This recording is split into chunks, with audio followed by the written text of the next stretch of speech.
The Obama administration continues to push for another new free trade agreement based on the NAFTA model called the Trans-Pacific Partnership. Involving 12 Pacific Rim nations, the TPP will cover over 40% of the world's economy. Even so, it's being negotiated with an unprecedented level of secrecy. And the administration is also moving forward with negotiations of a transatlantic agreement as well.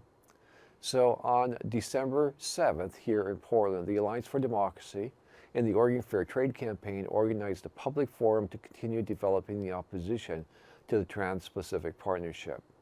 Joseph Santos-Lyons. I'm a community minister here at the First Unitarian Church of Portland. I welcome all of you. And I'm also the executive director of APANO, which is the Asian Pacific American Network of Oregon. And I wanted to start, so we're here today for a community forum on the Trans-Pacific Partnership. And I wanted to start actually by sharing a children's story. I bought this at Powell's last month for my kids. It's from an artist and writer named Nikki McClure. And I just want to read a few pages to sort of start off today's forum. It's called To Market, To Market.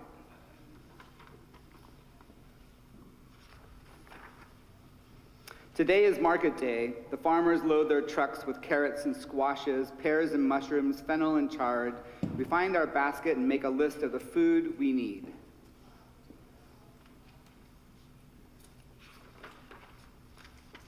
The bakers warm their hands as they unload cookies and cakes, breads and scones. We put on our coats and scarves, then walk and run and race down the hill. Today is market day. We hear the bell ringing, everyone is gathering, the whole town is here. The whole town is here. So one of the reasons why I'm here today is because of Market Day, because of what it symbolizes for so many communities around the world. People growing foods in the local economy, people coming together and buying and selling in the local economy, kids and families being able to purchase things that they are familiar with in their region, in their province, in their state, and the love and the joy that comes from being in that place, and how communities that have that often have a lot more stability and safety and livelihood and well-being and prosperity. And so today, probably like you, we're here to learn about the Trans-Pacific Partnership. This is something that I actually don't know a lot about, but I have the honor of helping to moderate the conversation today and to hear from a group of wonderful experts here. So we're really pleased to be able to bring this forum to you today. I'm sponsored by a number of important groups led by the Oregon Fair Trade Coalition. And I wanted to share a few things about the Trans-Pacific Partnership to sort of set the framework. So many folks may be familiar with trade agreements like NAFTA, which was something that I became aware of when I was a young adult, that really have exacerbated poverty and displaced workers and have really driven multinational corporate profit. These policies have really been a disaster. We've seen job loss, we've seen forced migration. Folks may be familiar with some of the immigration debate that's affecting America right now, and a lot of that is driven by NAFTA from a generation ago. We've seen small farms wiped out, medicine prices raising, and attacks on national environmental policies around the world that undermine the democratic structures. So Trans-Pacific Partnership, or TPP, that's an acronym you'll likely hear quite a bit today, is a massive new free trade agreement that just finished a round of negotiations last week. The US is, of course, one of the leading drivers, but there's about 12 organizations, a number of whom are in Asia. And they represent about 40% of the global economy. This is already bigger than NAFTA, but perhaps even more significant because it's intended to be a docking agreement, which means that other countries will be pressured to join it over time, including the Philippines, whose government has already expressed interest in joining the negotiations. So there's a lot more details about the partnership, and you're going to hear from our experts about it, but I wanted to set set the final sort of cornerstone of the conversation by talking about what is happening in the Philippines briefly. Folks may have heard about the super typhoon. Yes? And the devastation that happened in the Philippines, and many of you and myself have relationships with the Philippines. My partner is actually from the Philippines, and while our family was not affected directly by the typhoon, our family there and the country has definitely been deeply impacted, with many lives lost and a real change in the local economy. And there are so many things that connect together: how our economic policies, how trade, how the ability to be sustainable really drive not only the economic aspects of our lives, but the impact on global warming and climate change and the environment. And as we see over the last several years especially, really severe weather events, you can't help but think that these things are all connected. So I wanted just to share this quote that one of the speakers passed around while we were preparing, from one of the Filipino commissioners who's been a part of the talks on global warming. So she says, "You cannot blame us for being impatient. We cannot go on negotiating every year without concrete action to avoid further warming. We know now that warming fuels super typhoons, and that in all probability is going to be the norm. We are forced to brace for these changes, even if it's not our fault. You see, if the developed countries have shown the leadership to reduce greenhouse gases, developed countries like us, like me, Americans, at the onset of this convention, we, the most vulnerable, would not have to adapt. We would not have to ask or push for adaptation support around the world." So with these words and with this context, I'm very pleased to introduce our 5 speakers for today. And I think the format for today is we're going to give them each a chance to say a few words, speak for a few minutes each. And so we'll be getting a chance to hear a lot of wisdom and ideas and strategies. And then at the end, we'll have some time for questions. So if you do have a question, if you would hold it to the end, and then I think there's going to be a mic maybe set up at some point, or we'll bring a mic down. And then after that, we had planned to have some time for small groups, so folks could connect directly with some of the speakers to talk more about some of the direct issues around Trans-Pacific Partnership and how to stop it. Sound good? All right, thank you. Got my amen choir right here. So first we have David Delk. He knows firsthand the effects of the wealth divide. As a kid, David struggled out of poverty and also began to question the myth of the American dream, that it was all getting better. His mission is centered in democracy and ending corporate power over our lives. He represents the Alliance for Democracy, where he serves as our local Portland co-president and national co-chair. David will talk about how the TPP would threaten democracy by undermining local laws and regulations. To his right and your left is Mike Losier. And Mike is a researcher, organizer, and an artist with Portland Rising Tide, a grassroots climate justice organization.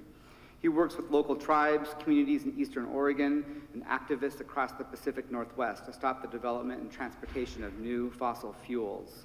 Mike will speak about how the TPP will drive fossil fuel imports and impact on climate change. Next to Mike is Valerie Francisco-Menchavez. So Valerie is an assistant professor in the Department of Sociology at the University of Portland. We're glad to have you in Oregon. Welcome. Dr. Francisco's scholarship is inspired by and invested in the leadership and activism of Filipino migrants. She recently worked with Filipino caregivers in Northern California and researched the impact of Filipino immigration, transnational families, domestic work, and gender, specifically with regard to low-wage migrant workers. Dr. Francisco will speak about how the TPP furthers economic imperialism and climate change, made very real and personal for us all by the super typhoon that devastated the Philippines. Greg Pallesen is a journeyman electrician with 35 years in the wood products industry. He's currently vice president and political director of the Association of Western Pulp and Paper Workers Union, representing workers in Virginia, Utah, California, Idaho, Washington, and Oregon. Greg will speak to the impact of TPP on our local economy and job loss. And lastly, Elizabeth, is it Swagger? Swagger. Elizabeth Swagger is helping to lead a successful organizing, she helped lead a successful organizing drive at Free Greek to unionize there several years back and directed Sweat Free Northwest before becoming executive director of the Oregon Fair Trade Campaign. The campaign is a statewide coalition of labor, environmental, and human rights organizations that work together to stop the expansion of NAFTA-style free trade agreements. This so-called free trade has a legacy of hurting workers and the environment, and Elizabeth drives, and her organization, a new positive vision for international trade. And she will give us an update on where the fast-track negotiations are around TPP today. So will you please all join me in welcoming our 5 speakers.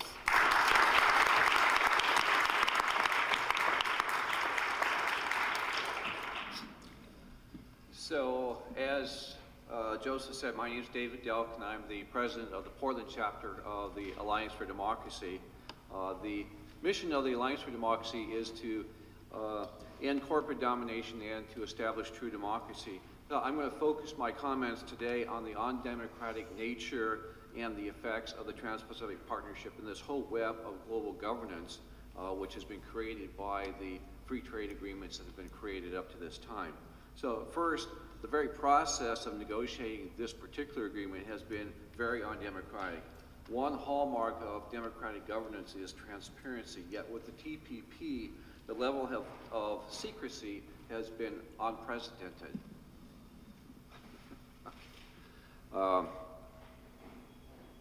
With the TPP, negotiators have been sworn to secrecy. Congresspeople who have seen the text have been sworn to secrecy. Even during the Bush years, the government actually released negotiating text on government websites for interested parties to see and to discuss. And under Bush, Congress was actually involved with the negotiations, but not with the TP.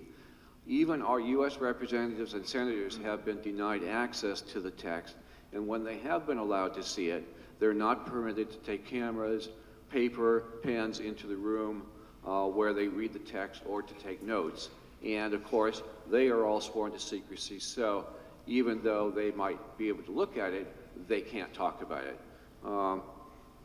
So in spite of the fact that we have all been excluded, 600 corporate lobbyists have been granted special status to see, read, comment on, and many times to actually write the text of the agreement.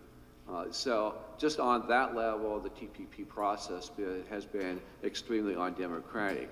But we do have an idea what the effects of the TPP will be, because some text has been leaked, including chapters involved with investments and intellectual property rights. And WikiLeaks just released the full text of the property rights chapter just a couple of weeks ago, so we can see what the United States has proposed and what our trading partners, how they have reacted.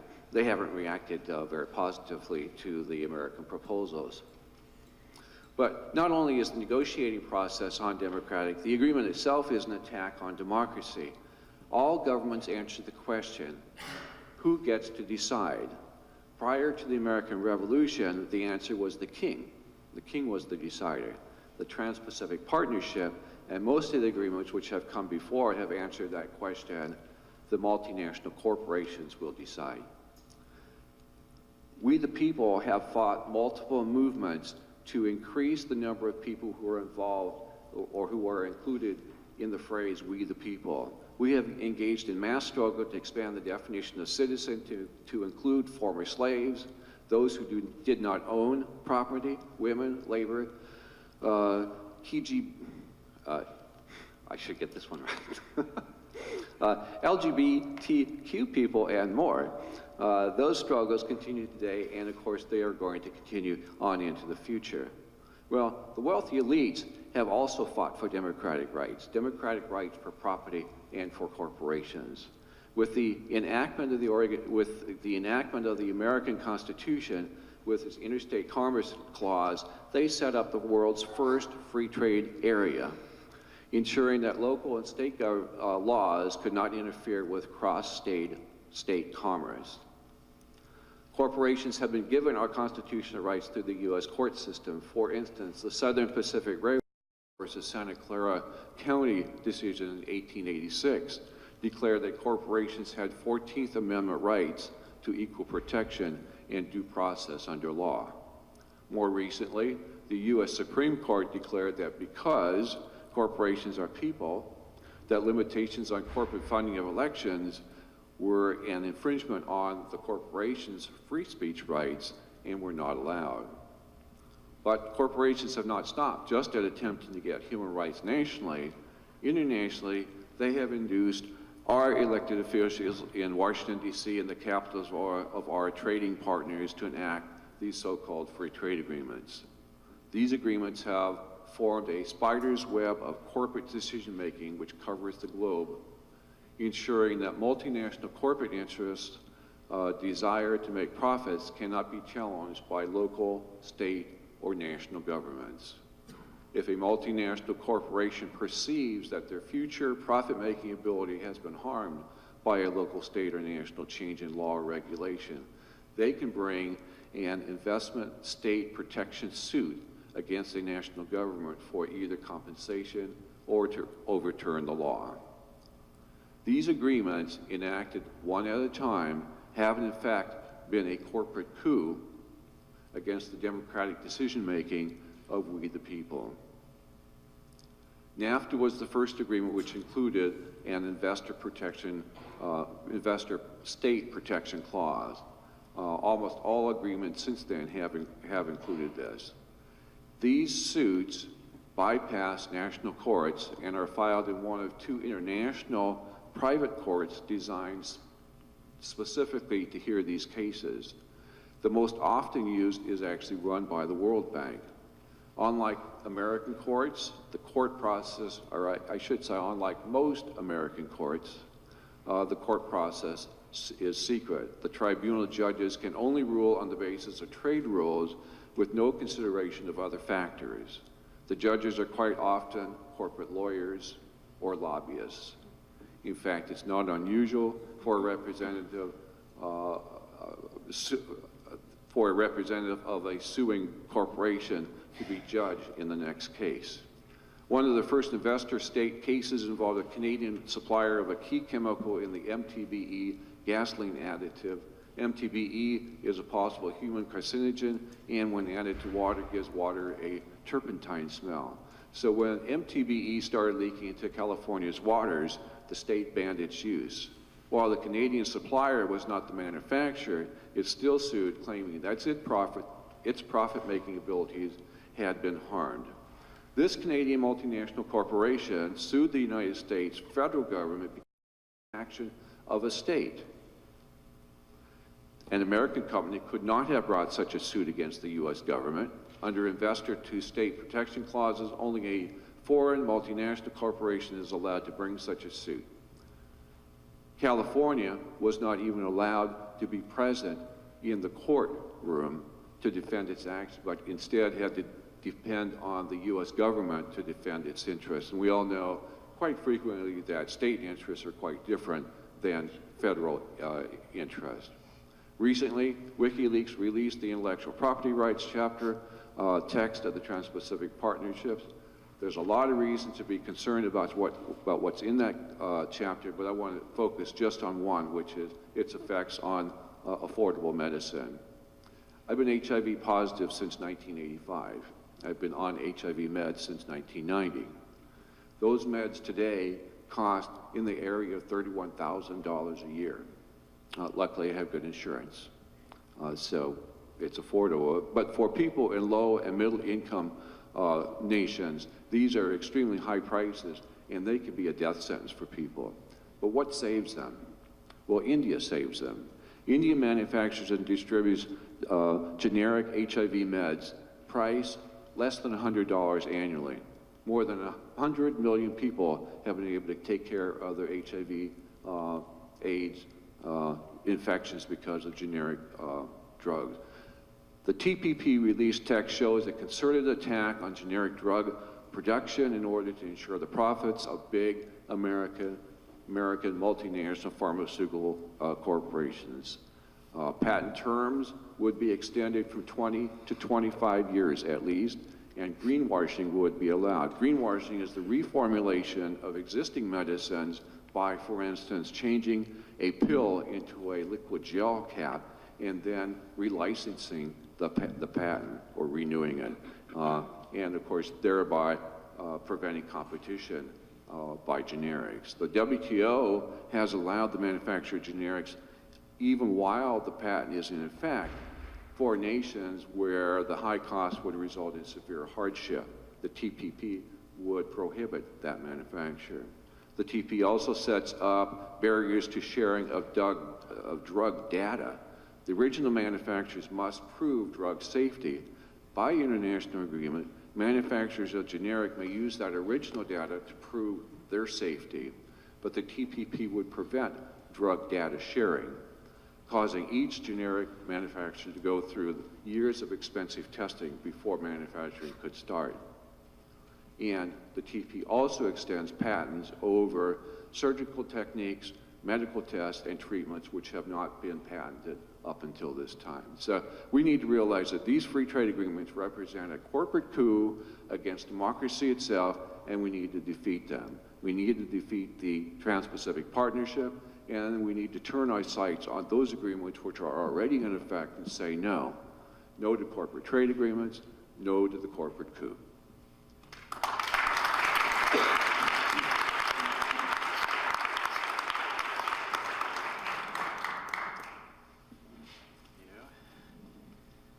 All right, so as mentioned, I'm Mike Losier. I'm an organizer with Portland Rising Tide. Very briefly, Portland Rising Tide is an all-volunteer organization that's committed to climate justice and confronting the root causes of climate change through an anti-oppression framework. So very briefly, climate justice is acknowledging the fact that those least responsible for causing climate change historically are the ones that are going to be left with the burden. And so when we confront climate change, we have to make sure that our work too is not shifting to that burden to those that are least responsible, and that the transition that we do make is just.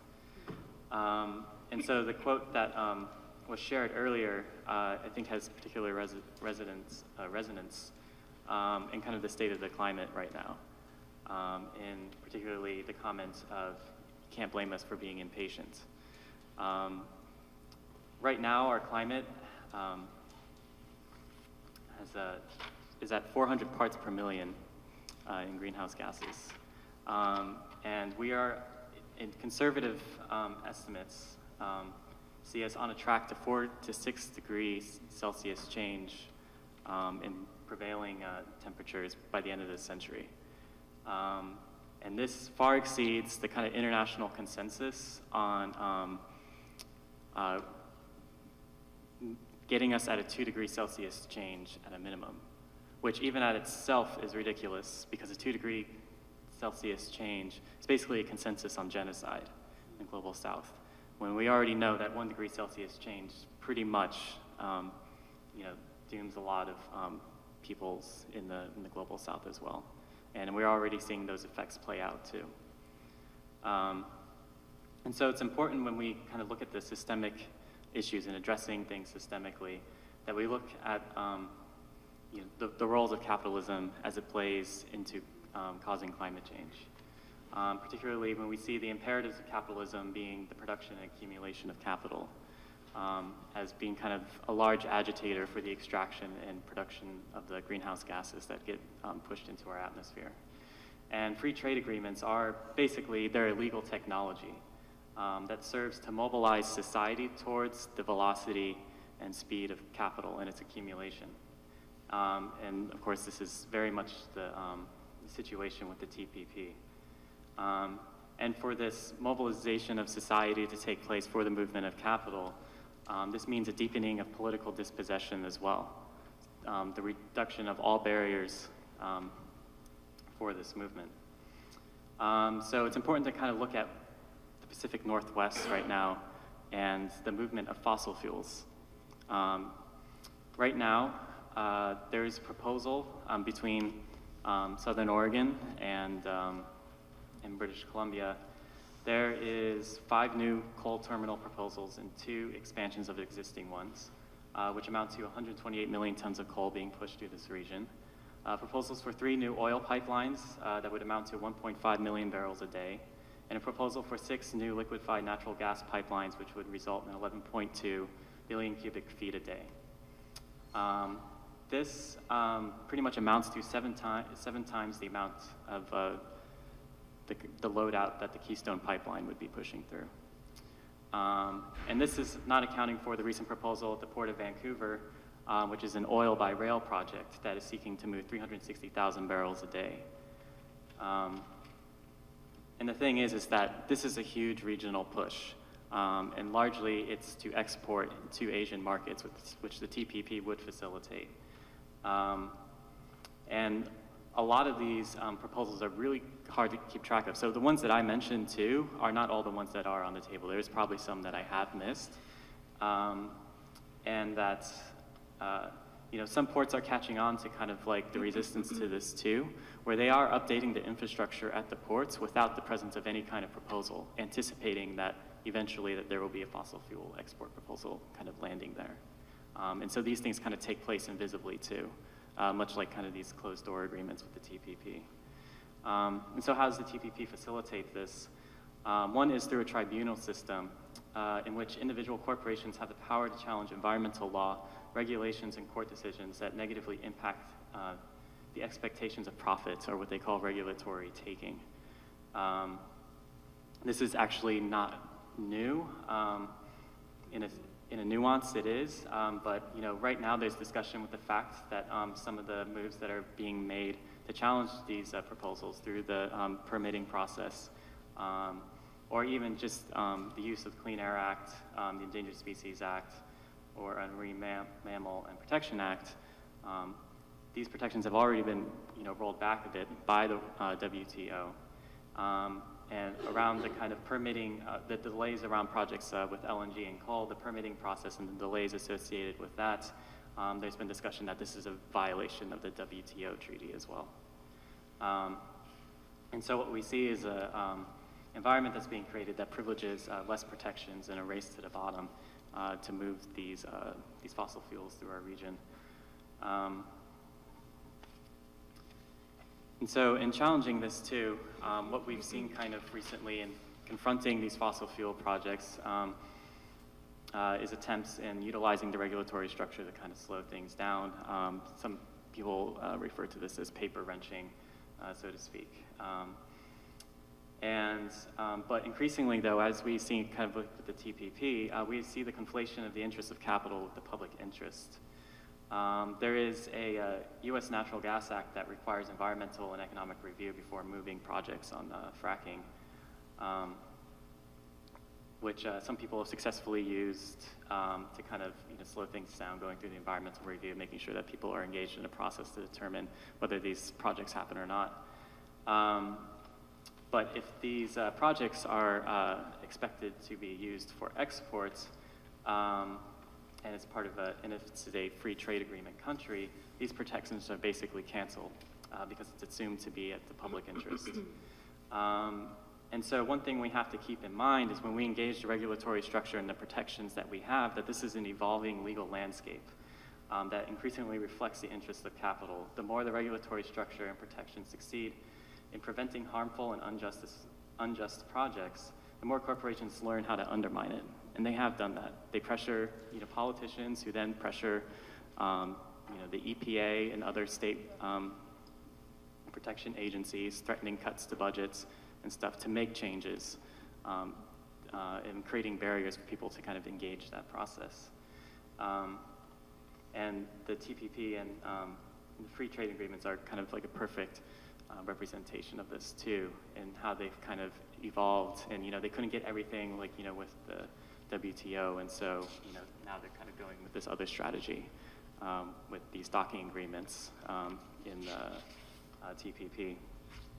And so when we engage the regulatory structure, we have to make sure that it's not becoming a means to manage opposition.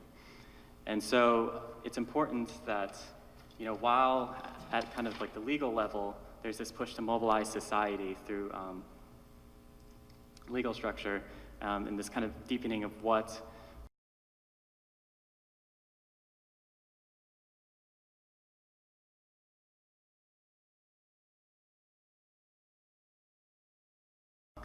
or this determination rather of what kind of relationships we have with each other, with our labor and our environment, that we mobilize resistance in the opposite direction, that instead asserts the fact that we get to decide and the kind of relationships that we want with our environment.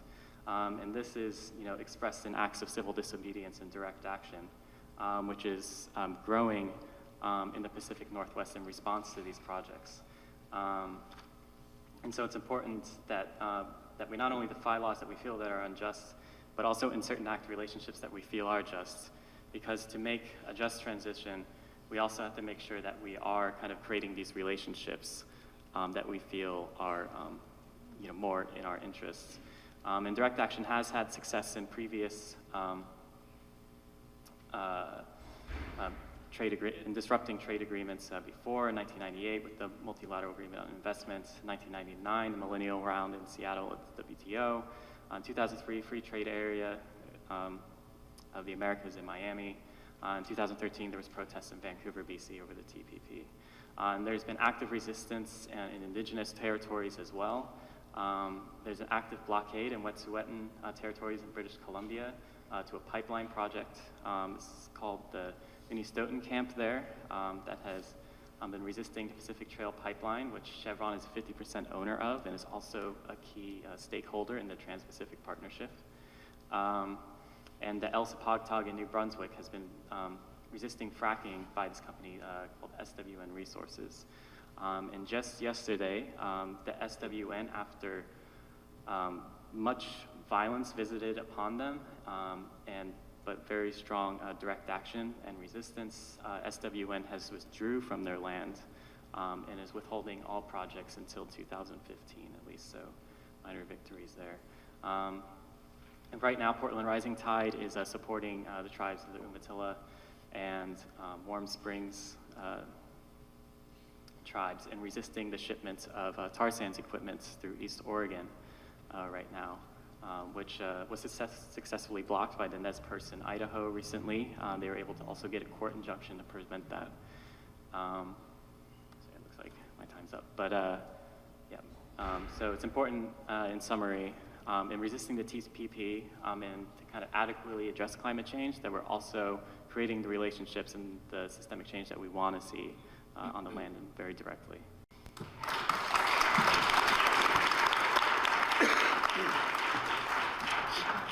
Magandang hapon sa ating lahat. Good afternoon to everyone here. I want to first thank the organizers of this event and thank the David and Mike for their comments, for teaching us a little bit and setting the groundwork.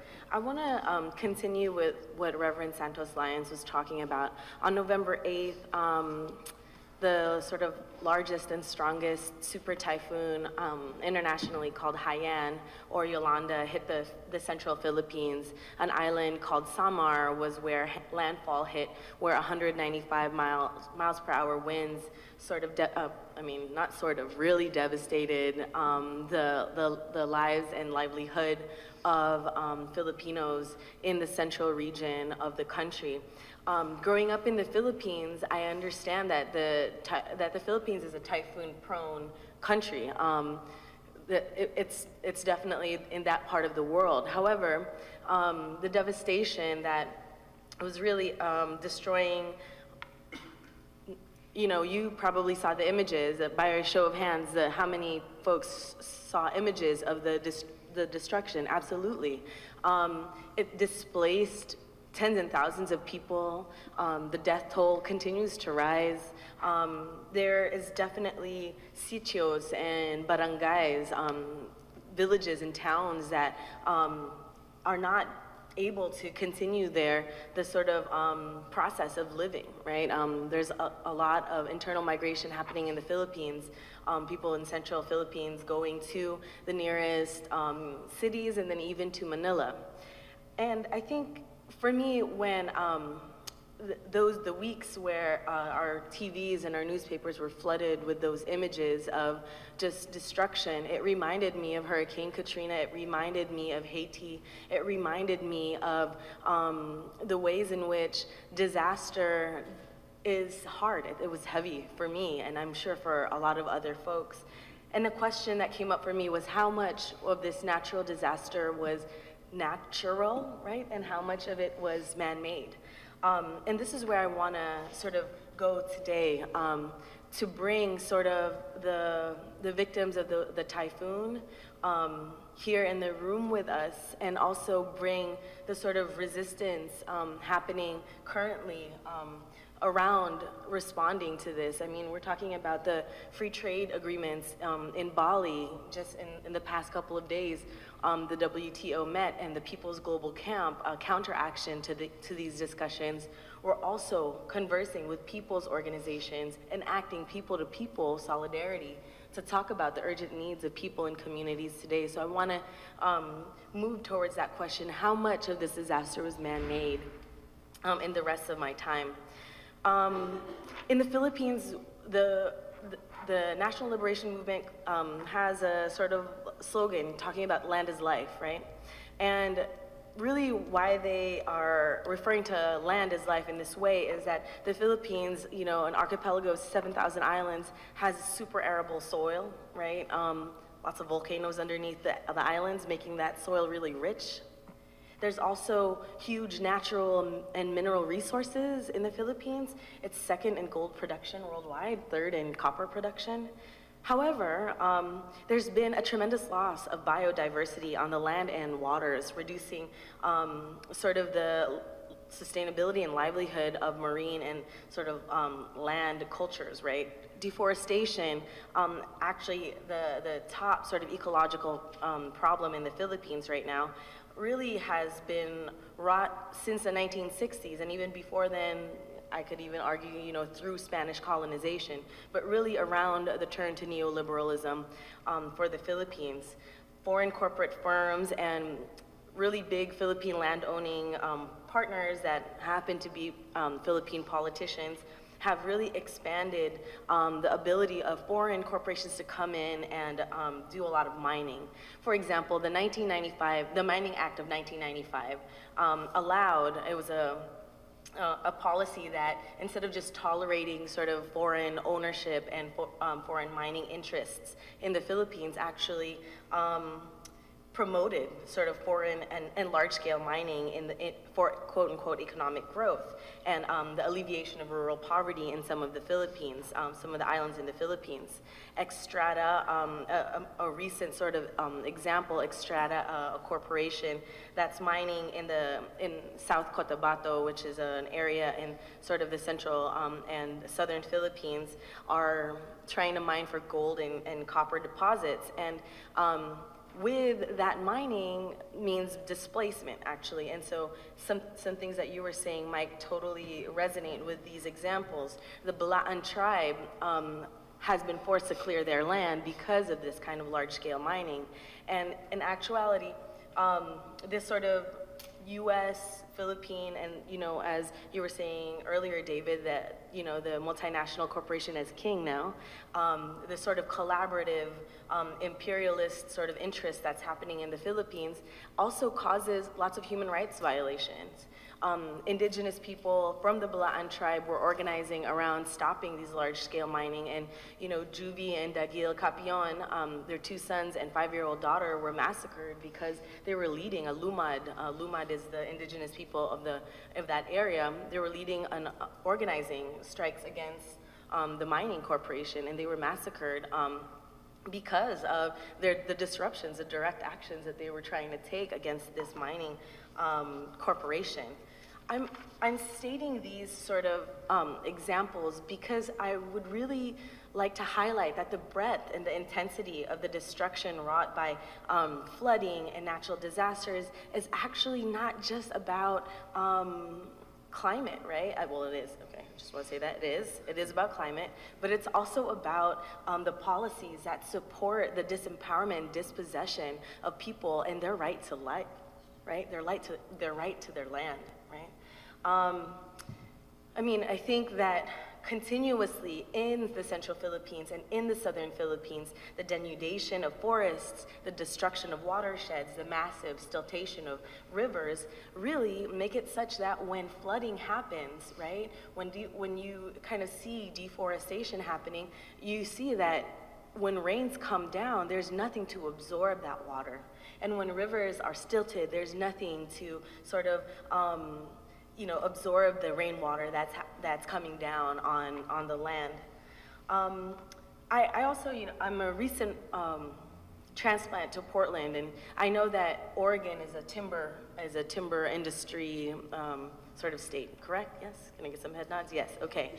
One time my husband and I were driving to the Oregon coast and saw just like massive cutting down of trees, right? And it made me think of the Philippines and what would happen if a typhoon would strike, heavy rains would strike down here, and imagining what that meant for people who didn't have time to evacuate their villages, their homes, right? I also want to point to government accountability in the Philippines. The Philippines government under the President Noynoy Aquino right now has been exposed for pork barrel scandals, this basic mismanagement and misappropriation of public funds. They, as you may have heard, were slow to respond to relief and rehabilitation in the Philippines. And much of this is, linking it to the TPPA, I think the Philippines sort of wanting to be part of the TPPA and wanting to be a player in the global economy is really about just abandoning responsibilities to the public interest and sort of trying to get, this sort of get-rich-quick schemes, right, around the TPPA, the free trade agreements. And I want to link this because I think that the Philippines continues to be sort of the next growing semi-industrial economy in the Philippines, but on the global stage, it looks nice and pretty, right? But on the ground, the view from the ground is not so pretty, right? There was no disaster prevention program. In 2012, the budget for that actually even came down a little, lowered because of Aquino's sort of shift to more public-private partnerships and sort of going towards free trade agreements and pursuing a sort of neoliberal agenda. And this is heavily influenced by the US and Philippines, the neo-colonial relationship that is is driving Philippine politics to this day. The Philippine government and under sort of what Hillary Clinton calls America's Pacific Century, the Philippines is a key player here. And not only is it because of the natural resources of the Philippines, but because geopolitically it's a strategic country to be occupying, right? And the Philippine government is sort of taking lead from the US. They're definitely wanting the TPPA to come in. But what I would like to say is that the TPPA will only worsen the current conditions of the Filipino people to this day. If there's nothing else you can remember from this rant, right, is that that the TPPA will really trouble national sovereignty for the Philippines, and it will produce really horrendous and continuing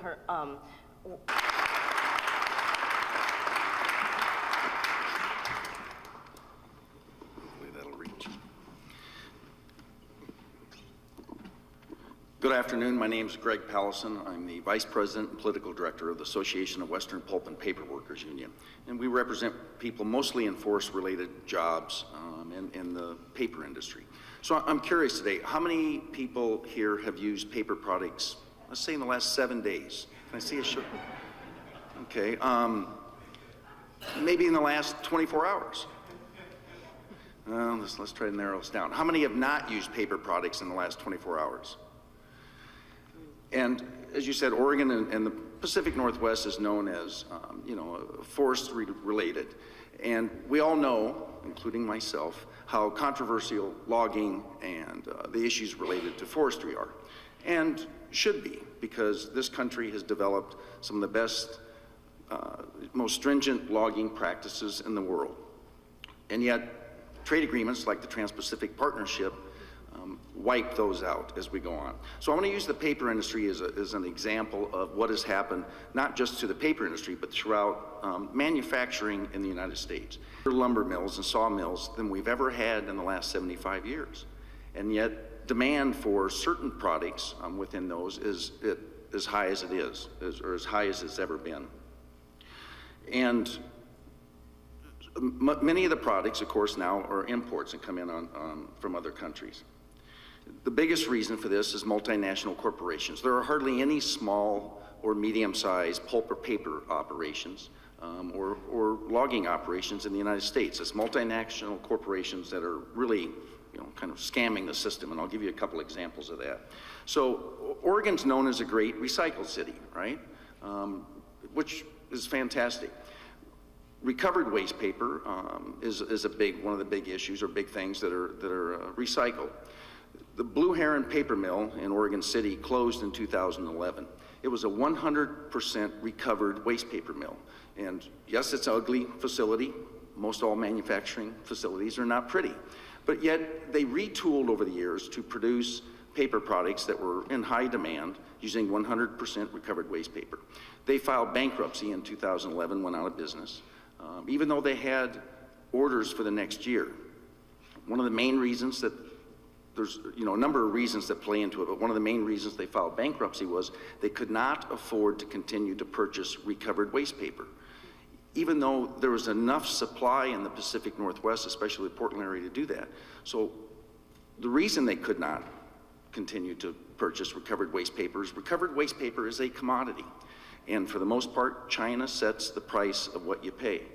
And China has tremendous illegal subsidies that they're able to continue to do, even though these trade agreements that are supposed to prevent these subsidies from happening, they happen, and in part because the multinational corporations, Georgia Pacific, International Paper, Weyerhaeuser, and the list goes on, are the ones that are investing overseas and investing in China.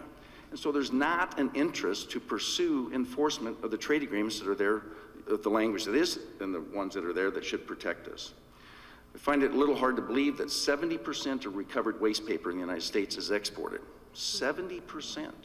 That's so what we're really doing in many ways is we're making the environment worse. So we have politicians that will pass and push for strong environmental laws here, and labor laws, and laws that protect us. The MTB example is a prime one. And so politicians will push for these strong, laws here, and yet they'll say, here, go to China, or go somewhere else, or go to anywhere, South America, and you don't have to abide by those. And many of these trade agreements simply have an environmental clause that says, as a country, you have to have environmental regulations. They don't play even on what's there. On the mills that have closed, and I could go through a list, and I'll give you some examples. Weyerhaeuser in North Bend years ago closed. That equipment is now in Taiwan, producing the same products that we made here. Boise St. Helens, Oregon, had a pulp mill. The pulp mill's closed, that equipment's been dismantled, sent overseas, producing the same products we have here. International Paper in Albany was, again, this International Paper, that was a profitable mill. We know that, we represent the workers there, and we had profit sharing. They closed that mill and another one in the South, and that equipment, again, was dismantled and shipped overseas. I worked for Weyerhaeuser in Longview, Washington. Two huge multi-million-dollar paper machines that were there were closed, one in 2001 and one in 2004. And every time these closures happen, most of the companies mostly have the same announcement, low demand for the product, and that these mills, the equipment, cannot compete on the world market. It's propaganda. The mill I worked at had gone through a $30 million rebuild about a year and a half before they closed it. And they worked the tax breaks in the systems through the trade agreements and through the US to be able to do this. And as we speak today, the two multi-million-dollar paper machines that Weyerhaeuser claimed could not compete on the world market are producing the very same products they made here, but they're in China. And give you another example on the tax system and what happens, and then the impact on jobs in the area. A few years ago, there was what's called black liquor tax, and I won't go through it, it's fairly complex, but mills burn what's called biomass and black liquor to produce energy for the manufacturing system. And a combination of 2009 and 2010, International Paper alone received a little over $3 billion in tax credits because they were burning what's considered biomass. Black liquor, they'd add biodiesel to it. It was unintended tax break, but they worked the system. So, and understand this is just one company, International Paper, Weyerhaeuser, Georgia Pacific, all of them did this. So in a 2-year time period, they had over $3 billion in tax breaks, claiming they needed that to keep the U.S. industry afloat, claiming they needed the, in order to keep jobs here. At the same time, they did a $4 billion investment in Indonesia, $2 billion investment in Russia, bought 15 mills in China, and have expanded elsewhere. So, they work the system. They say that in order to compete, they need these tax breaks and different things in the trade agreements, and it's a scam job. And as I said, not only do the jobs leave, but the equipment and manufacturing facilities themselves are completely dismantled and moved overseas. So, can I end with this? You hear a lot about the national deficit, right? How many of you hear much about the trade deficit? Yeah, and so I'm going to use the states and the counties as an example. Forget about the national deficit for a minute. Most of the states in our country are broke. Many of the counties are broke, especially rural counties and rural areas. So have the state governments and the rural and county governments grown so huge that they've consumed our tax dollars? The answer is clearly no. So why have they lost the tax base, the tax dollars, to support education, and everything they need? It's because of two main reasons. Tax breaks to the rich, and we've lost our tax base because we've lost our jobs of offshoring. That's the loss of jobs in the tax base is one of the main reasons we have a national deficit, along with 2 wars, and I won't get into that part. But, so it's really detrimental on rural communities especially. And as I said, as controversial as most all manufacturing is, the United States has the most stringent laws in the world, and we ought to encourage manufacturing here and do things. We do it the best, the cleanest, the most responsible way there is, and continue these jobs. China now produces more paper products than anybody in the world. And believe it or not, China is worried about India because there's been this shift of manufacturing. It went to Canada, then it went to Mexico, then it's gone to the Asian countries, and now it's going to India. Cheap labor, hardly any environmental laws, hardly any labor laws. And these trade agreements allow for that to happen. And as I said, with our politicians, to me, there's such hypocrites, so many of them, that will push for strong laws here and then sign trade agreements that absolutely wipe those out. And so they're creating, all this damage, and especially, as you said, on the environmental side. It's shameful. Thank you.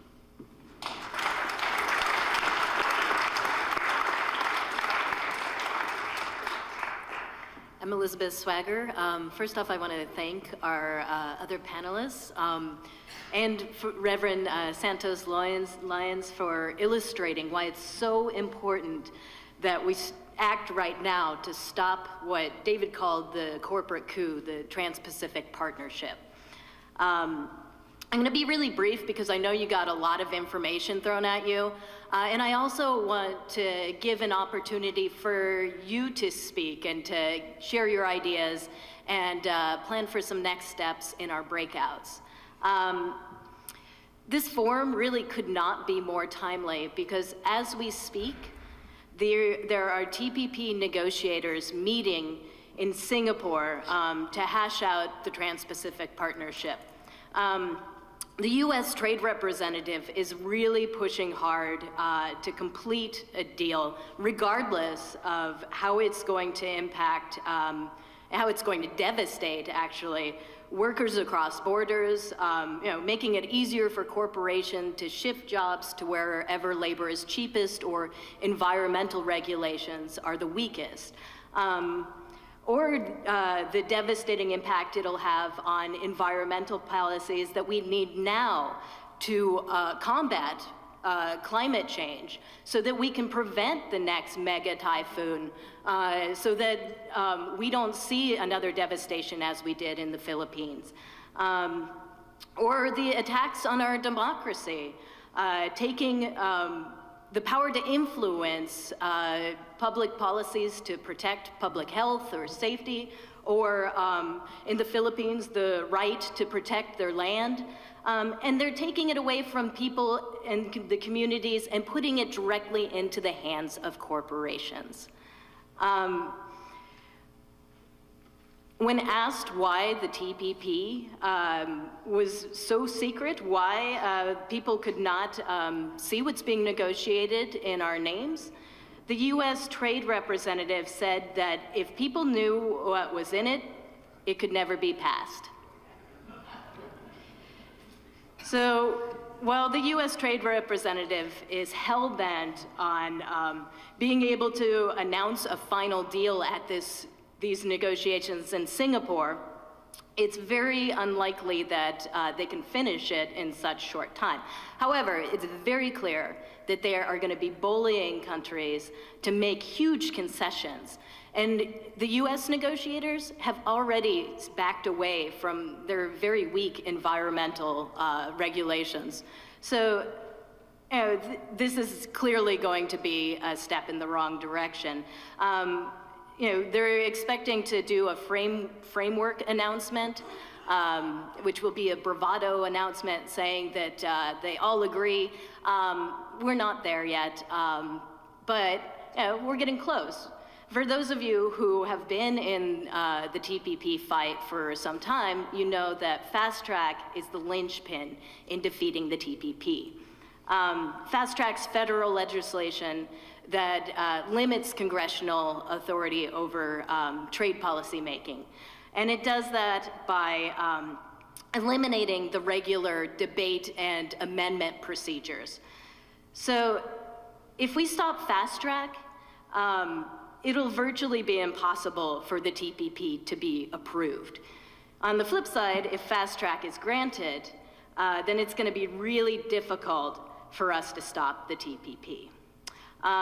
Because of the amazing work done by many of you in the room here, we've had a lot of success. We were able to get every one of Oregon's House Democrats to sign on to a letter opposing fast track. And they were opposing fast track legislation from 2002. It expired in 2007. And if we can keep it dead, then we have a really good chance of stopping the TPP. Across the country, 151 Democrats opposed fast track, and 27 Republicans also signed on to letters. Now that is a strong show of opposition, so it'd be very difficult to get fast track through. Unfortunately, our opposition are not taking the hint. Instead, they're mobilizing. So we are going to have to do the same, and we're going to have to fight back hard. But the work that we've done is really proof of the power of collective organizing. And I want to remind everyone that we have huge victories in the trade justice movement under our belt. When we organized between environmental groups, between labor, between human rights organizations, back in 1999 in Seattle, we shut down the World Trade Organization. That's right. Thanks, Greg. And then when we organized across borders, we shut down the free trade area of the Americas. And I have no doubt that if we work together, we can stop the Trans-Pacific Partnership too. Thank you. Wherever you are, call your U.S. representative and your 2 U.S. senators with this simple message. We want to know what's being done in our name. Therefore, release the text now. And 2, don't grant President Obama fast-track authority. Fast-track authority requires Congress to give up its constitutional responsibility to oversee trade relations between the U.S. and foreign nations. It's designed to slide this agreement through Congress with minimal review and debate. So please call today.